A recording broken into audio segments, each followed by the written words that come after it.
back as simply untrue. He's challenged the board to a television confrontation. The board have accepted, and a live TV debate will be held next Wednesday on ITN's Channel 4 News.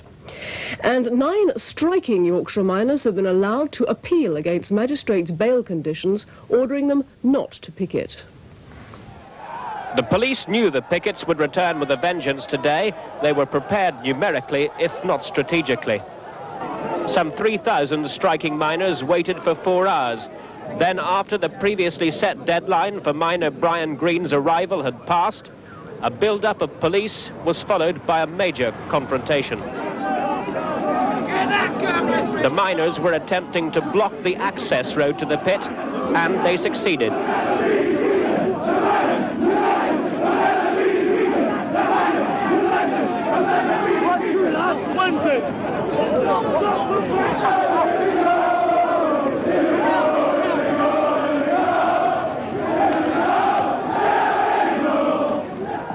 Come on, take your bloody pictures now! Police came under a hail of missiles from a group of miners who disobeyed strict NUM instructions. Go on, film them. Right. Come on. No, come on, get back. Come on, get back. Then, in an angry reaction, police drew their truncheons and charged. 4 pickets were injured, and 19 police, though none seriously. Afterwards, the pickets accused the police of drawing their truncheons before any missiles were thrown. 2 hours after Mr. Green was due to clock on, they dispersed, knowing their picket had served its purpose. When the working miners' van finally arrived, the shift was nearly over. The NCB said only 2 hours' work was completed. The NUM can term this as a successful picket, and that's a worrying development both for the police and the coal board. In 24 weeks of the miners' strike, all previous mass pickets have failed, and this one, for the moment, has succeeded. Michael Macmillan, ITN, at Gascoigne Wood. Police played a waiting game in the fog with roughly half as many pickets. The pickets had built 3 sturdy barricades across the approach roads to try to stop miner Jim Massey getting to work. And as the police moved in to clear them, the pickets set alight rubbish and an old car. They retreated, throwing stones at the police, who gave chase over the burning barricade.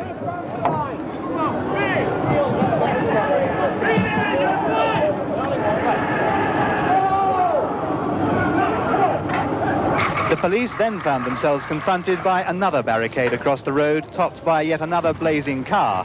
Scrap metal and supermarket trolleys had to be dragged clear before the fire brigade could move in to tackle the fires. The similarity between these scenes in Yorkshire and those so commonplace in Northern Ireland was quite remarkable.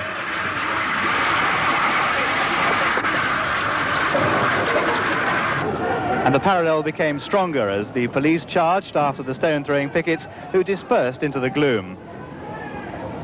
The pickets had certainly caused a major disruption, but they'd failed in their primary objective to stop Jim Massey getting to work, which he did under heavy police escort. The fire brigade was able to deal quickly with the flames once the pickets had dispersed, and there was no damage caused to adjoining property by the fires. Some walls and fences, though, were ripped down.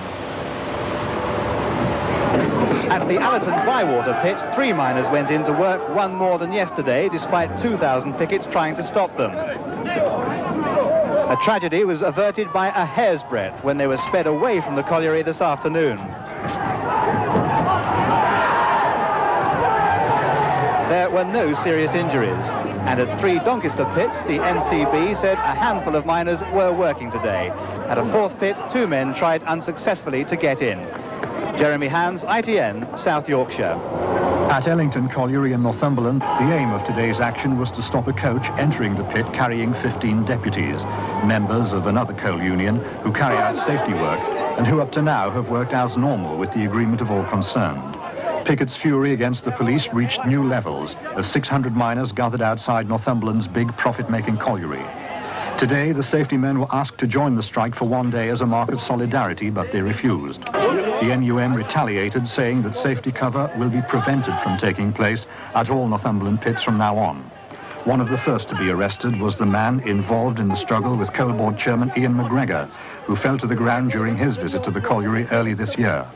A Tyne-Tees cameraman was knocked to the ground, kicked and his equipment broken. I'm sorry that this happens. I don't condone and never have condoned violence, and I don't agree either with, the violence that's happened to some of the pickets today, and I've seen it happen, excess force being used by the police. It isn't, violence breeds violence. At Wearmouth Colliery in Sunderland, police outnumbered about 600 pickets, but they almost lost control when a surge of men tried to block the entrance to stop rebel miners going into work.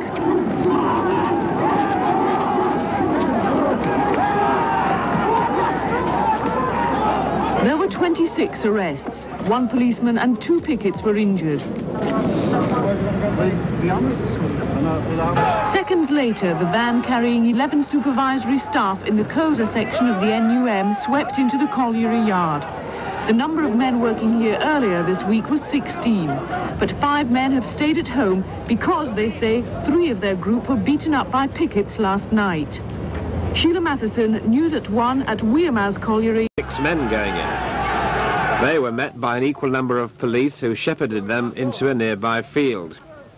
There was no trouble and there were no arrests. 6 pickets were allowed to talk to the men going in, but they failed to persuade them. And we've took you back out, right? Come on, from Scotland, and we've accepted you in Kivington Park. But I'm ashamed of you, absolutely ashamed on this. Well, I'm proud of him. You're kicking me! Don't kicking me! I'm not giving him the mouth! You can take me! For the first time in an industrial dispute here, police have come out in force with riot gear and horses to prevent, they say, a breach of the peace. For the first time, police have stopped the public on motorways and other roads to prevent pickets reaching a destination where the police envisage a breach of the peace will take place. For the first time, police have escorted working miners' convoys because they believe the aim of mass picketing is to physically stop them. For the first time, burning barricades have appeared in rural Yorkshire to block access roads to pits. On 2 occasions, petrol bombs have been found. The battle lines are drawn daily. Subsequent trouble has led to a total of 5,771 people being arrested. So far, less than 1,500 of those have been charged. Since the strike began, the injury toll has topped 800. Some 600 police and more than 200 pickets, all in the miners' demand for solidarity. That's what this is all about. They're not allowing us to speak to the scabs and tell them where they're going wrong. If they would allow us to do that, we're all convinced that we could persuade them to go home. And if those men still paid no attention to you and wished to go to work, then that would be that? Well, the situation would develop from that. I mean, that's a purely hypothetical question, because I know that if we could let those men see that they'll never work again when we get back to work, that would work. That would do it. The presence of this vast number of police and the horses is not only provocative, it's there to intimidate men. Well, here we're seeing the police state in action. Here is it in living black and white. There it is. That's the police state. Of local bitterness.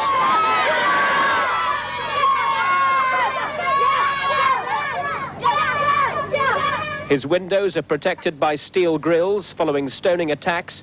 Now he says he's been forced to sell up. Striking neighbours have little sympathy. I've shouted to her. What have you shouted to them? Scared, that's all.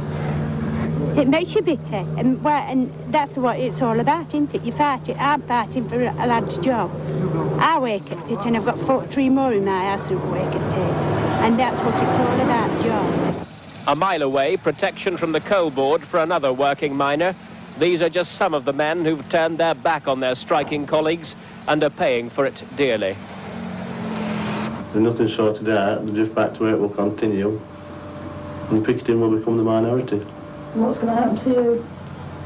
We'll have to wait and see. Picking up the pieces will be left to pit village policemen like Ian Wormersley. Relations with the community have been badly strained, but he hopes not irreparably so. At the end of the day, I'm a working class lad from a working class area. Yes, I'm a policeman, and yes, I carry my duties out as a policeman would, but I've still got to talk to the people, not be condescending, and try and get involved with them, show them that you know, my interests and their interests are together. The whole police operation will come under close scrutiny in October when a High Court hearing tests the legality of the police acting under common law to prevent what they see as a potential breach of the peace. The legalities aside, the struggle to return to normality in the pit villages can only begin when the strike ends. And when it does, the legacy of bitterness involving the police, the striking miners and the working miners will take a long time to disappear. Some say the rifts will take generations to heal. Michael Macmillan, News at 10. For her visit to a yarn manufacturing firm at Kinross. They were in vocal mood and police carefully segregated them behind barriers. But when an egg was thrown at local Tory MP Nicholas Fairbairn, the police moved in. In the ensuing melee, 3 arrests were made, including a woman. Labour Euro MP Alex Faulkner claimed that during the disturbances, the police had pushed a child to the ground. When Mrs. Thatcher arrived, she swept past with only a few insults to worry her. Hellingly Colliery long before dawn. They were clearly expecting trouble and were forming behind their riot shields 2 hours before the strikebreakers were due to arrive at work. The police had been summoned by reports of large numbers of pickets heading for the pit. This was the largest gathering of strikers seen here since the start of the dispute. By first light, an estimated 3,000 pickets had blocked the road leading to the colliery. The police called in reinforcements by the 100. They weren't even prepared to allow the village bus to break their ranks. The driver was told to abandon her vehicle until after the working miners had been escorted in. Until now, it had been a largely peaceful protest, but the mood changed instantly with the arrival of the 2 strikebreakers. Their van was spotted by one of the pickets who gave a signal on a whistle. It signaled a push from the back. When the first surge failed to break through to the strikebreakers, the pickets turned their attention to the wall of riot shields. A police officer struck by a brick was one of the first casualties. As their wall buckled, the police used their truncheons on the nearest pickets.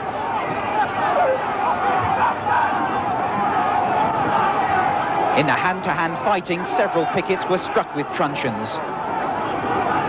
Others were snatched from the crowd.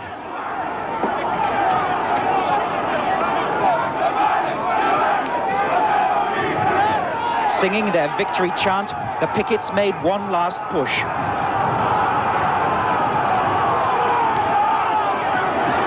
The police replied, beating the riot shields with their truncheons.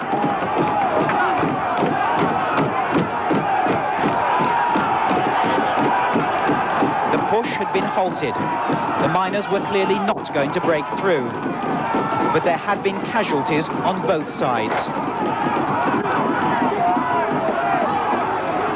This policeman was suffering from a suspected broken leg. As they left the colliery, some pickets took out their frustration on the ITN camera crew's car, which was overturned, looted and set on fire. 9 policemen and 5 pickets were injured. 1 miner was taken unconscious to hospital. Paul Davis. At Kiverton Park Colliery near Sheffield, 8 people were arrested as trouble flared between police and pickets. 8 policemen and 1 picket were injured as 7 miners were escorted into work. That's 1 fewer than yesterday. Around 3,000 pickets had gathered at the pit, and thunder flashes, smoke bombs and missiles were thrown at the police. 2,000 of his most devoted followers. He dubbed the Dinnington Parade a march for victory, and on the eve of peace talks with the Coal Board, there was no sign of an olive branch for Ian McGregor. His record is absolutely appalling. And if we're going to judge people, and we're going to judge standards by terms of achievement, then his record over the past 12 months means that he ought to have been made redundant any time during the course of that period. As the applause died down, Mr. Scargill returned to his promise to remain silent about tomorrow's talks. No comment. Is there anything that you can say about the TUC's involvement in the talks? No comment. What about today's rally? How do you feel about that? Here we have a mining community, like others throughout Britain at the present time, who are fighting simply for the right to work, They know and I know that to create unemployment costs twice as much as it does to keep them in employment. As far as we're concerned, we're going to win this battle. Are you prepared to give any ground in the talks tomorrow at all? No comment. You keep asking, but you'll not get an answer.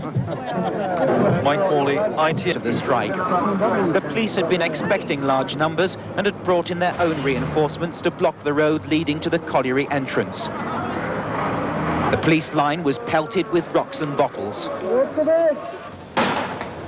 3 officers were hurt. 1 suffered a broken shoulder after being struck by a brick.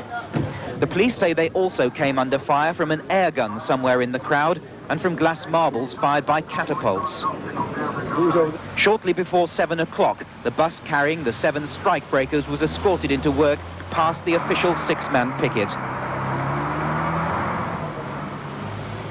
100 yards down the road, the main crowd had built their own makeshift barricade using branches and a road sign they'd uprooted, and stones were still being thrown at the police lines.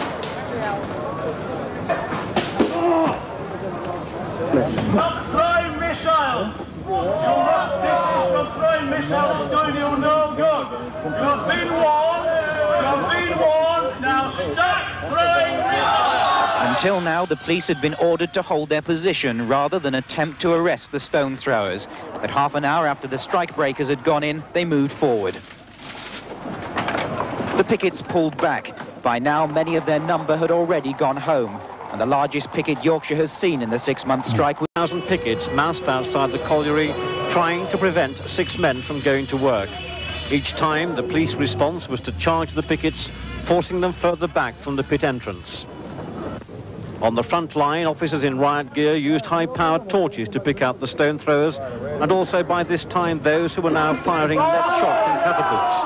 In the darkness, a fearsome weapon. At 6:30, the workers' bus was escorted into the colliery. This was a signal for most of the pickets to disperse, but some stayed behind and the violence continued.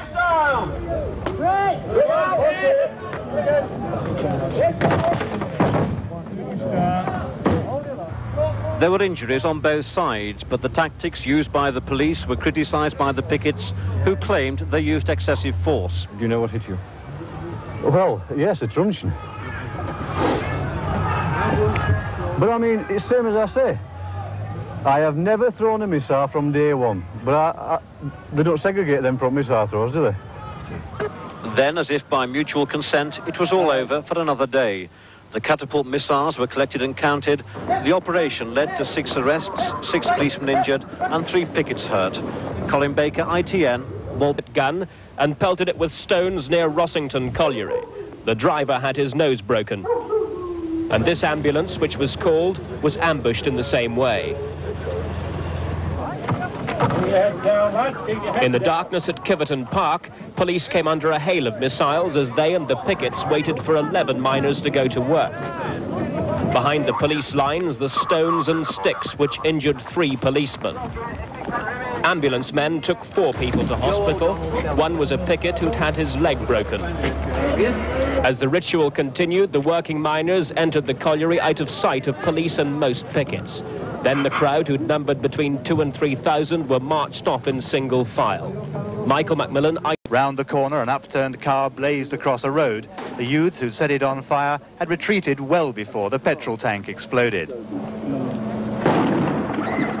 The youths, many from outside Grimethorpe, continued sporadic stone throwing for several hours, but there was no more serious damage done. The fire brigade arrived in time to stop the flames spreading to other properties. For them, this was just a routine job, the circumstances far from usual. The village is still an angry place. The police are now seen here as the enemy. The fires and vandalism, symbols of fury and frustration. Containing about a dozen men with a police car escort sped through the pickets outside Kinhydra Colliery. The pickets, about a dozen strong, were completely outnumbered by well over 100 police on the roadside, with perhaps the same number again in reserve parked in nearby cars.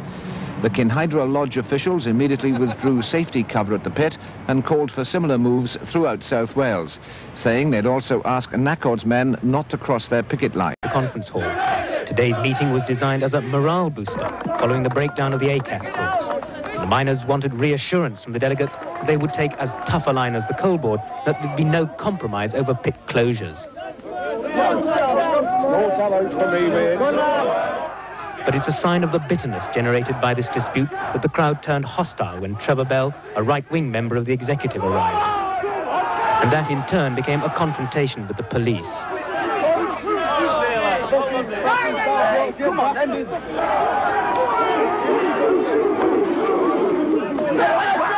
Keep going. Come on.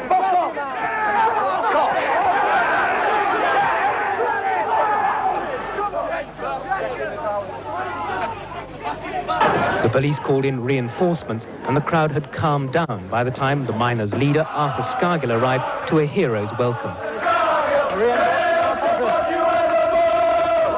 He can expect a cooler reception inside, where delegates will be looking for ways of stepping up the dispute through the winter.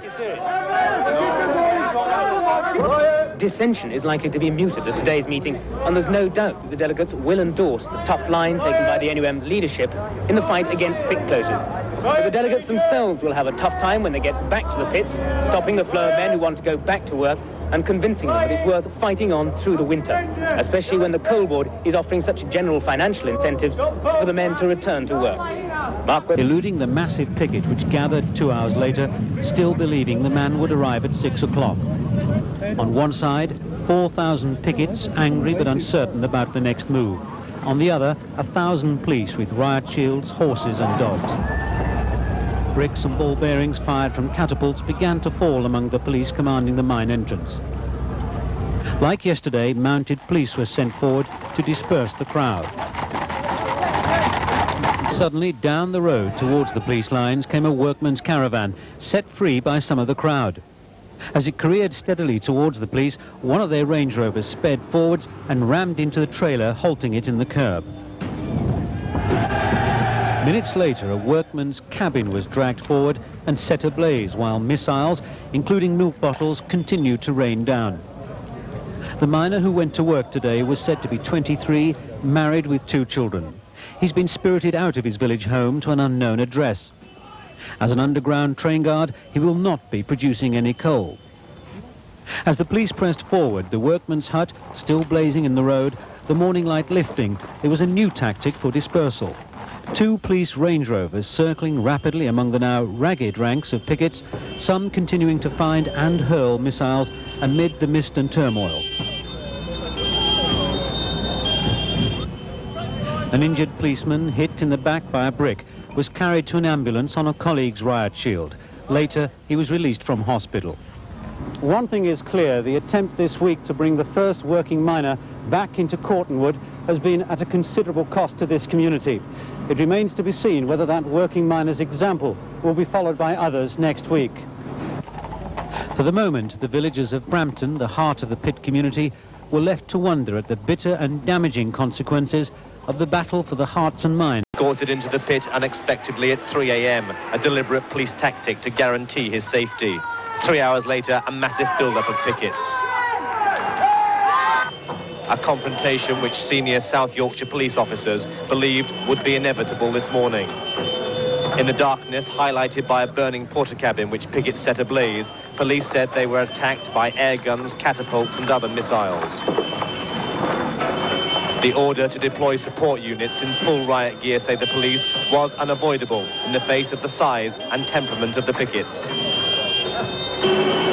At least 4,000 strike supporters, according to police reports, were involved in the disturbances. Attempts by Land Rovers to break up the trouble were met with resistance. A mounted police charge broke up the main thrust into smaller groups. But it was the presence of horses and the numbers of police at the pit which local miners' leaders say provoked the riot. By daybreak, several hundred pickets were still refusing to disperse. This 4 hours after the miner had gone into the colliery. As Cortonwood woke to the scenes of civil disorder, a postwoman squeezed through the riot squads, her round to be completed come what may.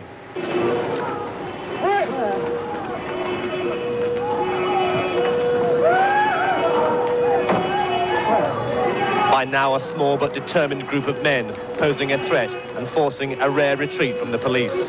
Afterwards, both sides blamed one another for the violence. He gave us 30 seconds to disperse, and before he got it out in his mouth, they were opening up and letting horses through. And the old police were actually saying it was disgusting. It was a stalemate situation. We did nothing but contain the picket at the pit gates, and then we came on the stoning and use of catapults. 4 police officers were hurt, 1 miner arrested. Police admit they wanted to arrest more, but were unable to move close enough to pickets. By the time the miner finished work, it was all over. Corton Wood was peaceful again. Brent Sadler, News at 1, Yorkshire. Pits. A co-op shop was set on fire in Cortonwood. Other stores were looted and telegraph poles were torn down and set on fire. The police station at Dinnington was stoned by around 40 people who besieged the building, hurling various missiles at it. And at the nearby colliery, 5-inch bolts, metal staves and spears were thrown at the police. They discovered a milk crate packed with petrol bombs.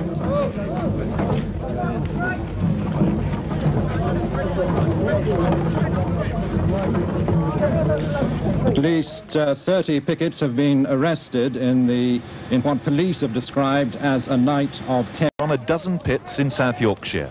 A fusillade of missiles showered on police at Dinnington, including scores of deadly steel bolts. 5 of the 33 policemen injured throughout the coalfield were hit as they advanced along Dinnington Main Street. About 200 pickets had set fire to a car in the middle of the road. But as police with riot shields and truncheons moved forward, the crowd melted away into the darkness. It was the first time in 8 months that pickets had spread themselves thinly across the coalfield rather than concentrate on one colliery. Firemen doused the car as the police changed their plans to get the working miners into the pit, which had been solidly strike-bound since the dispute began. 10 miles away at Maltby, a police motorcade with lights flashing raced towards the pit to scatter pickets. A petrol filling station was among the property vandalised and looted, and the same happened at Corton Wood, where the mob broke into a supermarket and dragged out material for a barricade. In all, police made 45 arrests in the widespread but sporadic fighting. Some of the worst violence was at Corton Wood, the Yorkshire pit whose closure triggered the whole dispute. Police believe there's a new hand directing these attacks. At Corton Wood, a petrol bomb exploded in front of one vehicle. Police recovered a complete bomb-making kit, milk bottles, a canister of petrol, and a device already primed with a rag fuse soaked in petrol. Another device exploded harmlessly outside Dinnington Police Station. These attacks are seen as another sinister development to this lengthy confrontation. The spread and scale of the violence leads the police to believe that it was part of a coordinated plan to sabotage the operation to ferry Yorkshire miners back to work. It was hit-and-run mob destruction in pit villages deemed vulnerable to the strikebreakers. And the police think that it could happen again every morning during this crucial week. At Hickleton Pit near Doncaster, the cars of Coal Board staff were overturned and set on fire. Another example of the escalating violence that now characterises the strike in the important Yorkshire. Man who was escorted to work in the early hours of each morning, police today found themselves facing up to angry pickets shortly after midnight. The mob's armoury included petrol bombs, which forced the police to keep their distance for much of the time. One was thrown but failed to explode. Then, in a bid to clear the colliery entrance to allow a total of 4 miners back to work, the police charged forward, scattering the crowds. The first of 13 arrests was made. Bewildered residents, kept awake by the constant noise, watched from behind curtains as police gradually took control of the area. As the horses and riot gear returned, officers seized a milk crate of petrol bombs, all primed and ready to be used. A heavy roller had been pushed downhill towards police lines. Firemen were now able to move into a derelict house which had been set alight. Next door, a shop had been attacked, its few contents looted. By daylight, the police were able to see the stacks of bricks which had been intended for them, and the cords which had been stretched between lampposts designed to bring down their charging horses. But by now, the streets were virtually empty. The few hundred pickets who'd surprised police with their new tactics had long moved on to other mining areas. Police riot units chased mobs throughout the night. They were permanently on the move, breaking up groups of rioters and looters who had struck at 10 pits and villages. At Dinnington, the police station was evacuated after rioters stoned the building. 4 policemen and a woman were trapped before they could safely get away. As well as bricks and stones, a petrol bomb was thrown through a window, but it failed to go off. A few hundred yards down the road, an electrical shop was looted. At least £1,000 worth of portable radios and televisions were taken.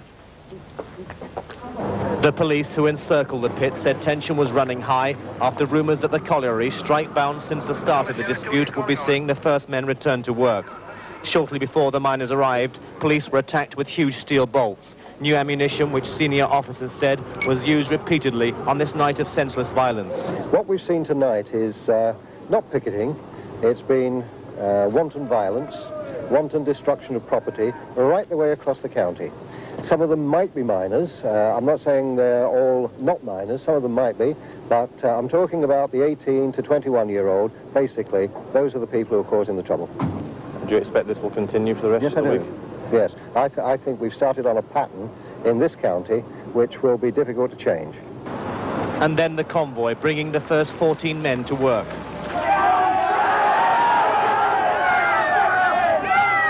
As striking miners and their families were herded away, there was a hardening of attitudes and counterclaims. What happened to your husband? He got one of these thrown at him by the other side of police, plus a truncheon in his face. That's what they're doing to us. You remain solid? Oh, bloody, I'm solid. I'm more solid now than I were before. As long as it takes? Yes, sir. Through Christmas? Yeah. I'm through next Christmas if it comes to that. Outside the pit gates, a car was set on fire, but by far the most vivid scenes of disorder were to be found on a main road blocked by streetlights. At least 20 lamps along a 3/4-mile stretch of road were knocked down. This prevented the mobile riot squads from giving immediate chase. More outbreaks of violence followed, and police were stretched to get to trouble spots in time. They failed to prevent a raid on a second police station at Maltby, and local officers were so outnumbered that they didn't have enough men to prevent a garage being broken into. When reinforcements did arrive, they discovered widespread damage in the town. Police casualties numbered at least 30, fewer than might have been expected. At least 45 people were arrested and crates of petrol bombs taken in for forensic examination. It was a night of chaos, which the police say only damages mining communities, not the police or the coal board. Brent Sadler, News at 1. Charged pickets after a petrol bomb was thrown. There were a number of arrests. For the first time, 14 men clocked on for work at Dinnington Colliery. In the ensuing violence, a car was set on fire and burning barricades erected. For a time, the village police station also came under attack. Police say a petrol bomb was thrown into the yard and the building and officers outside pelted with stones and other missiles. These are the bolts that were thrown at the officers who were originally on duty outside Dinnington Police Station when the advance to a large number of pickets had gathered about 200 yards from the pit entrance. They came under a barrage of these bolts, and several police officers have been injured, some quite seriously, and are now in hospital. In all, more than 30 police officers were hurt and a number of pickets.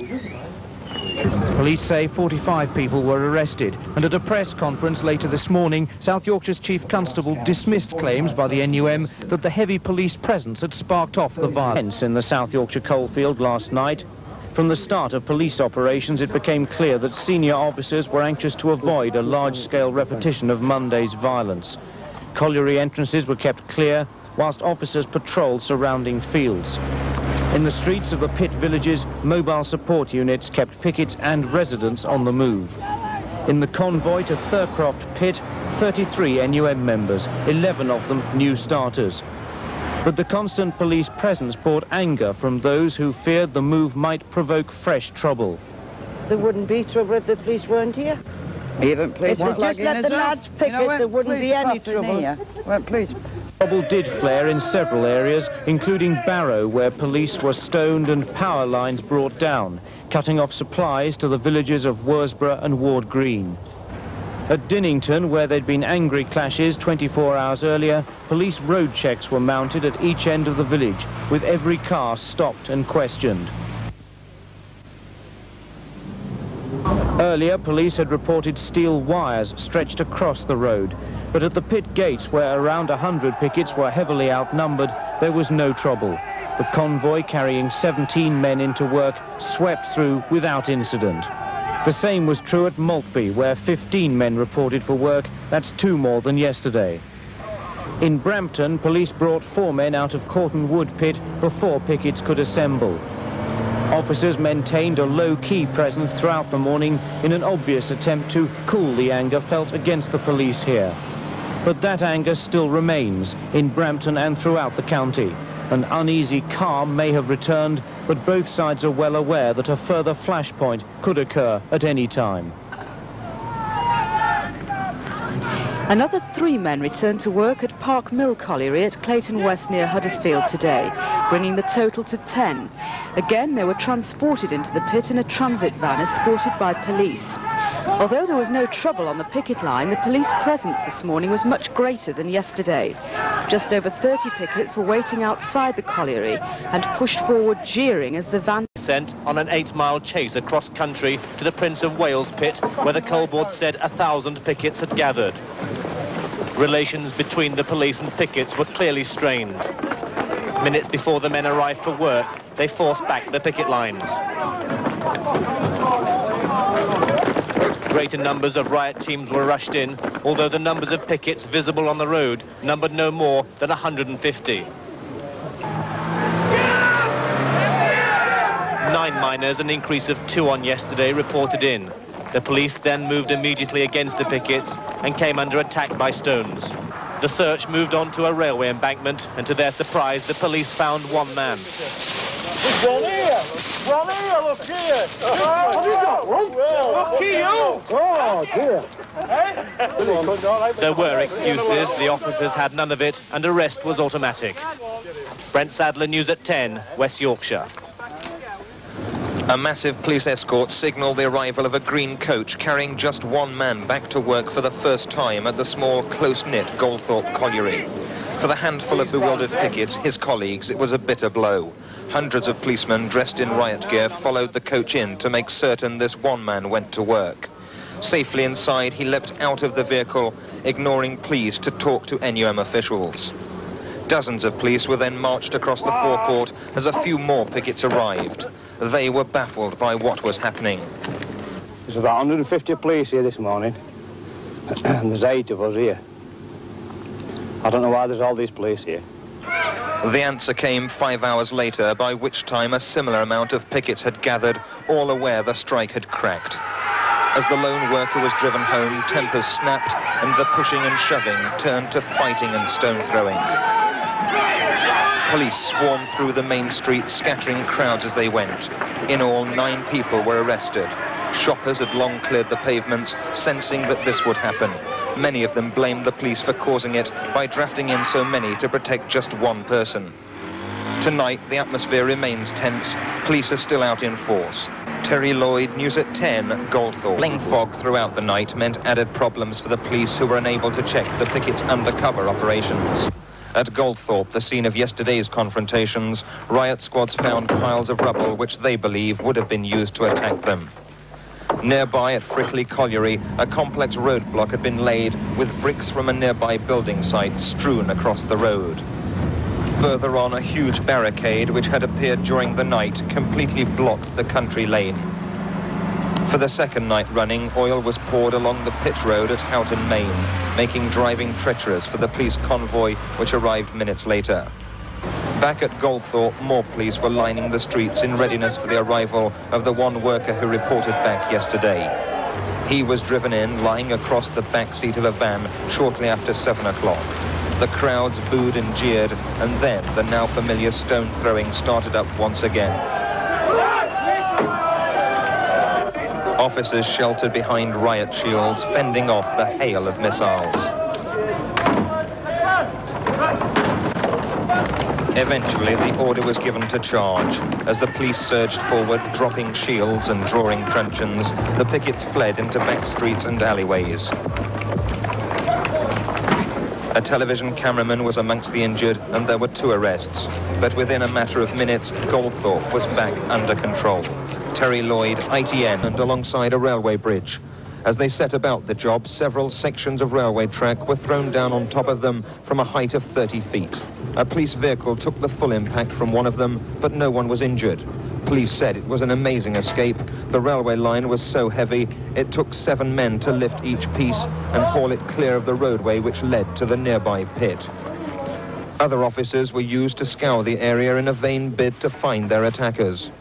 And at nearby Asken Colliery, riot police were drafted in after the shower block windows were smashed by stone throwers. Just outside the pit entrance, a crowd stayed put, refusing to go back home. Eventually, police decided to retreat rather than provoke more trouble by standing in full view wearing riot gear. But as they did, the stone throwing started again. A charge was ordered to clear the lane, and as the police went forward, one of their men was hit on the shoulder by a brick.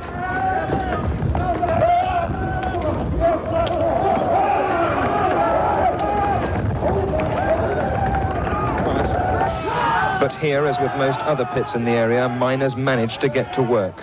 Now only 4 pits are solidly on strike. Terry Lloyd, ITN, Yorkshire. Barricades had already been built across the pit entrance and set alight. A bulldozer was brought in to clear the blazing debris, but as one barricade went down, another went up. A crowd of youths was already pulling down a lamppost to block the main approach road 100 yards away. Police reinforcements charged along the lane, coming under heavy stone throwing as they ran. But the crowd of about 30 soon scattered, leaving officers to clear up the latest obstacle in relative safety. The police had trapped the crowd on both sides, forcing them to flee across fields. 12 were arrested. When the convoy carrying 6 working miners arrived, more than 1,000 pickets had gathered to shout and jeer, but they remained peaceful. Later, they claimed it was the police, not them, who had turned provocative by deliberately setting the official picket's hut on fire. A county councillor who works at the pit said he saw them do it. I've just watched them set fire to a picket at what's been there 9 months, and I'm going to find out why they've done that, why they've burnt down a hut what's been there 9 months, a peaceful town, and these people from London and all over the country, these police come into our town and cause trouble and then can wantonly arson a building and get away with it. The police denied it, saying that a small fire had been started inside the hut by the pickets themselves. Terry Lloyd, ITN. Cover your 3 minutes silence, please. There followed a scene rare on a picket line as the official called for 3 minutes silence to remember all those who had died in the strike. Police and pickets stood in silence in the downpour.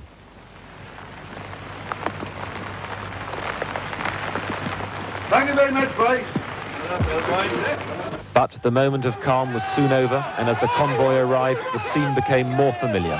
This time, the owner of the taxi firm, one of whose drivers was killed doing the same run on Friday, brought 2 working miners to the pit. The pickets surged forward. You bastards! Come! The police held them back, and a moment later, the empty convoy left to more shouts. John Suchet, News at 10. But then the conflict was more verbal than physical. This overtime ban has been spectacularly successful. We've already lost approaching 4 million tonnes of coal in the mining industry and around 150 to 200 million pounds. Now that's quite devastating. Well, they're actually helping us execute something that we had to do anyway, which is to try to get our production down. For the NCB, the problem was uneconomic pits. And in early March, Ian McGregor announced plans to shed 20,000 miners' jobs within the year. At the same time, he was publicising the board's latest coalfield in the Vale of Belvoir. Today we are looking at the future.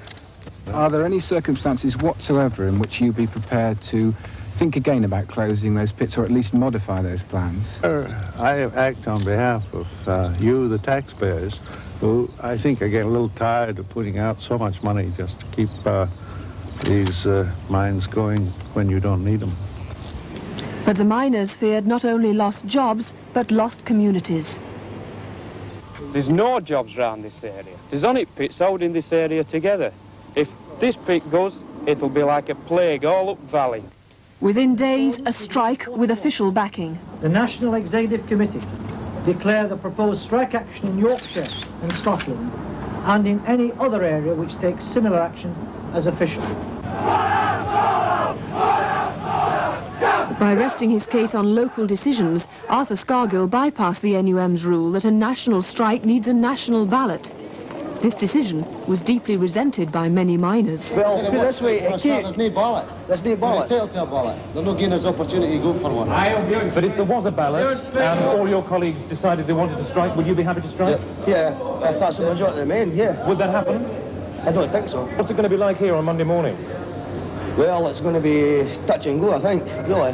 There's going to be a lot of animosity, surely. From the start, some miners chose to strike and some did not. And to areas that did not strike, like Nottinghamshire, came busloads of flying pickets. The Coal Board took out an injunction against the pickets under Mrs Thatcher's employment legislation, but never enforced it. No, I'll pick it no matter what she says, and I'm going to tell you something else if she's watching. I'm going to tell you something else. Tell her this. When we've got pits out, we're going to get stuck back into power stations and give them some humpy. And get them out. And all these blacklegs that sneaking in now with lorries, taking coal to power stations, which I saw on this morning, we shall have them and all.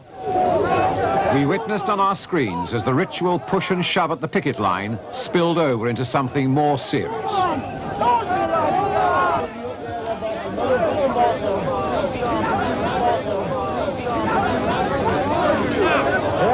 Hard after the flying pickets, the flying police.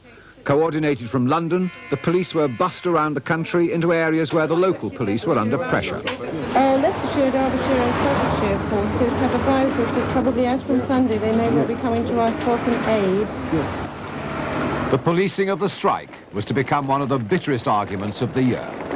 I'm saying that the police presence in North and South Nottinghamshire and Derbyshire at the present time is unwarranted and unprecedented. Craig. Steelworks were vulnerable. Without coal, their blast furnaces would become unworkable. But the steelmen willingly worked with the coal that was willingly brought by the lorries, many of whose drivers were members of the T&G. In my town alone, there's that many unemployed. If I don't do it, somebody else will do it. I've been out of work 15 months, so I have to have a job. A May Day rally in Nottinghamshire. Pent-up passion between strikers and working miners. Ray Chadburn, Nottinghamshire NUM leader. Where you gonna go? You're gonna go nowhere or you'll be scrappy. For Arthur Scargill, a gallows. For the police, reinforcements. And for the pickets, a rallying cry from an earlier dispute. I'm asking my members to now come and picket the Orgreave Coking Works in massive numbers. I want to see a picket line as big as the one at Saltley in 1972.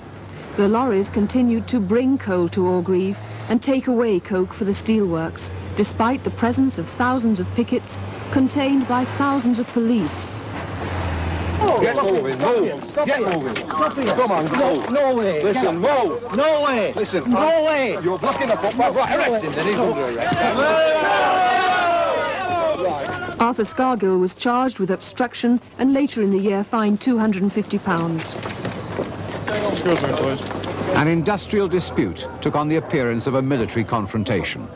There were 6,000 pickets drawn from all over the country, 5,000 police, and riot gear was used for the first time in the dispute.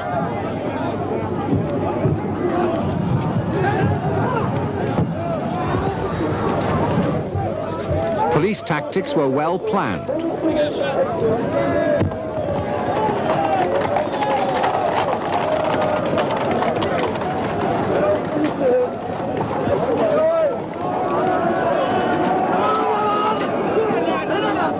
A pitched battle raged.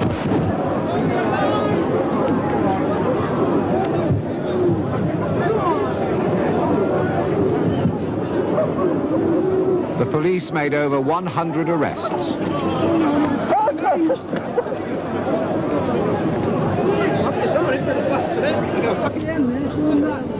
52 pickets were hurt. So were 29 policemen. Despite the morning's fury, the Orgreave coke convoy succeeded in leaving for Scunthorpe Steelworks. The violence continued for several hours.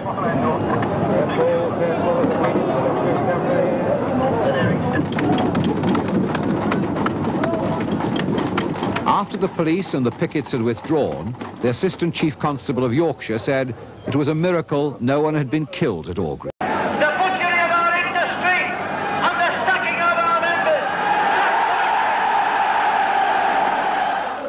members. Unashamedly determined and dogmatic, Arthur Scargill led the miners into Britain's biggest ever industrial battle. Elected president of the NUM until the year 2003, his background, he was a miner at the age of 15, made clashes with the new coal board chairman seem inevitable. The wealthy 72-year-old American Ian McGregor had desperately tried to identify himself with Mr. Scargill's supporters, but relations had clearly broken down even before the strike began.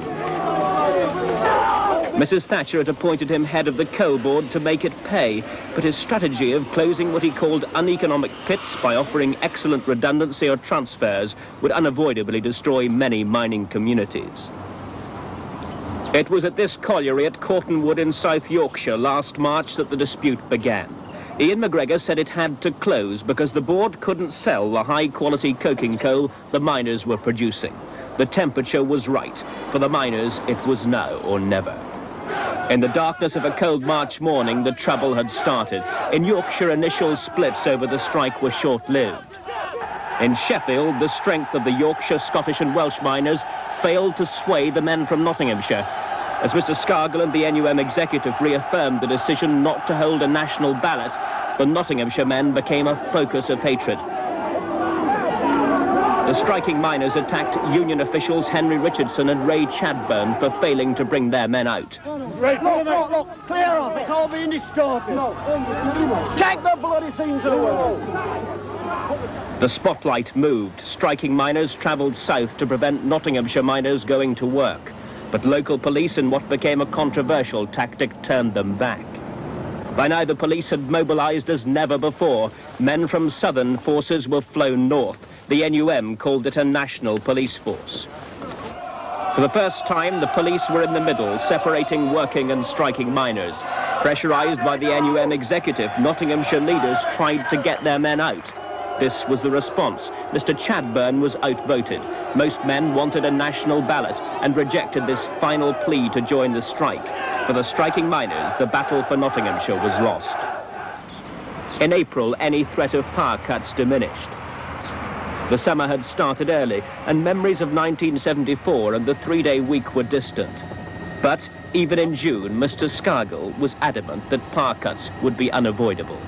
I can tell you that the CEGB, in conjunction with the government, are preparing for presentation to Parliament emergency measures for power cuts on a rota basis as they go into August and September. Many train drivers defied ASLEF instructions not to move coal, but pickets tried to stop supplies carried by road. Now the miners' target was the steelmen, who'd ignored their strike. Pickets arrived in force at plants in Yorkshire, South Wales and Scotland. The steelmen wouldn't budge. We want to support as much as we can, but I'm not here to see the steel industry crucified on somebody else's altar. At Orgreave Coking Works, Mr. Scargill rallied his men. What followed was the country's worst picket line confrontation for 60 years.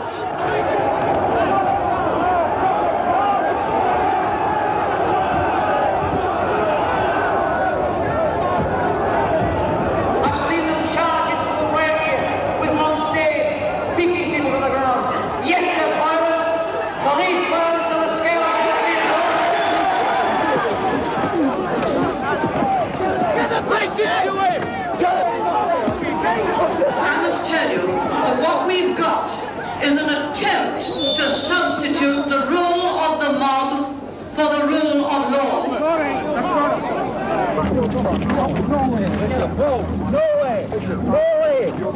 I hold him responsible for what happens. He leads the union. I think the authorities should go after him and his colleagues because of the obvious orchestration of the violence that's going on in this country. 1984, Great Britain. Okay, lad.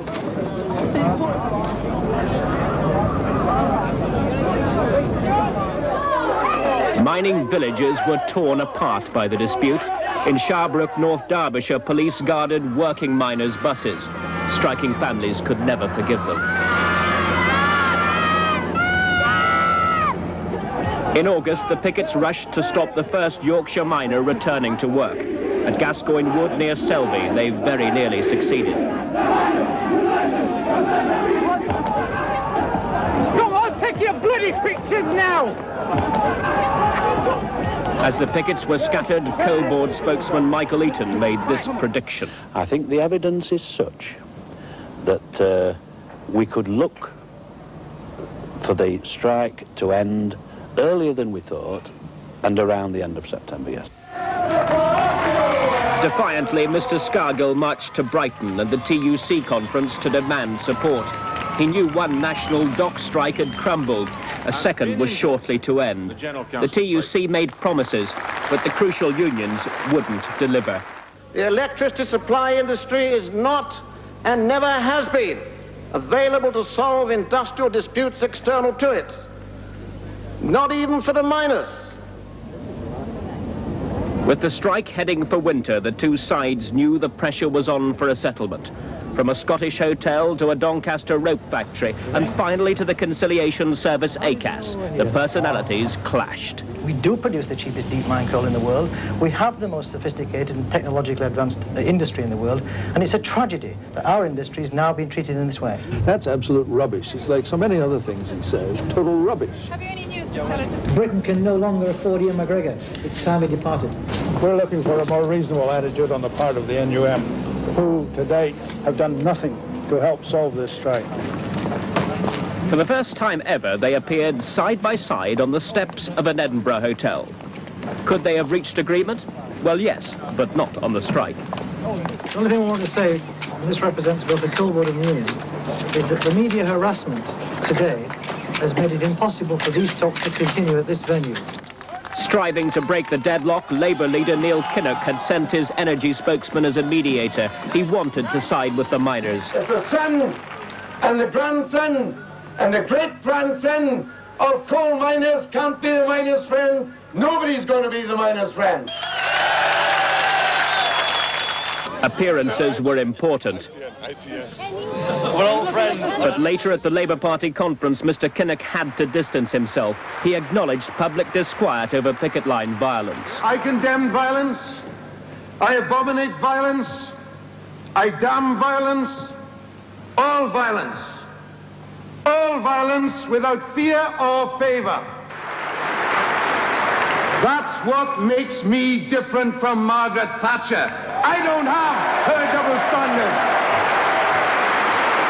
The trouble continued. In November, tempers ran high when it seemed the strike was breaking. Large numbers of miners returned to work attracted by Christmas bonuses.